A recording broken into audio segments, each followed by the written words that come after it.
Smart Ahmednagar news.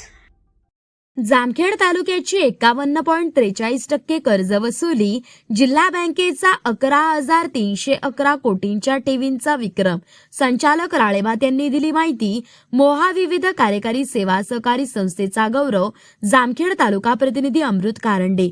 Ahilyanagar जिल्हा मध्यवर्ती सहकारी बँकेच्या जामखेड तालुक्याची मार्च 2026 अखेर कर्ज वसुली 51.43% झाली असून तालुक्याच्या ठेवींमध्येही मोठी वाढ झाली आहे। अत्यंत प्रतिकूल परिस्थितीतही जामखेड तालुक्यातील शेतकरी सभासदांनी चांगल्या प्रकारे कर्जाचा भरणा केल्याची माहिती जिल्हा सहकारी बँकेचे संचालक अमोल राळेभात यांनी दिली। जिल्हा बँक आशिया खंडात अग्रगण्य बँक म्हणून ओळखली जाते। ही ओळख अधिक दृढ करण्याचे काम बँकेचे chairman Chandrashekhar Ghule Patil, vice chairman व सर्व संचालक मंडळ करत असल्याचे त्यांनी सांगितले।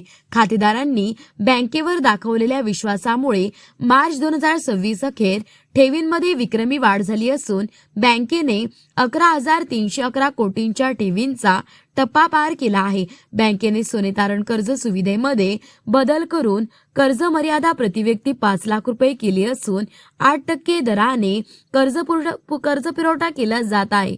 जामखेड तालुक्यातील 5 शाखांमध्ये ही सुविधा सुरू असून अरणगाव शाखेमध्ये नव्याने सोने तारण कर्ज सुविधा सुरू करण्यात आली आहे। जिल्हा बँक डिजिटल सेवेतही आघाडीवर असून फोनपे, मोबाईल बँकिंग तसेच गुगल पे या सुविधांनंतर आता लवकरच व्यावसायिकांसाठी बारकोड सुविधा सुरू केली जाणार आहे। रिझर्व्ह बँक व नाबार्डच्या नियमांनुसार बँकेचे कामकाज सुरू असल्याचे राळेभात यांनी सांगितले।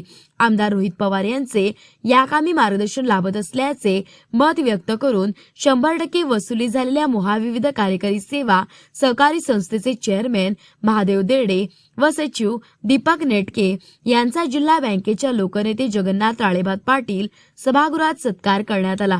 यावेळी मार्केट कमिटी संचालक विठ्ठल चव्हाण, गजानन शिंदे, जामखेड संस्थेचे चेअरमॅन अंकुश कोल्हे, तालुका सचिव नितीन सपकाळ, तालुका विकास अधिकारी दरगुडे व इतर पदाधिकारी यावेळी उपस्थित होते।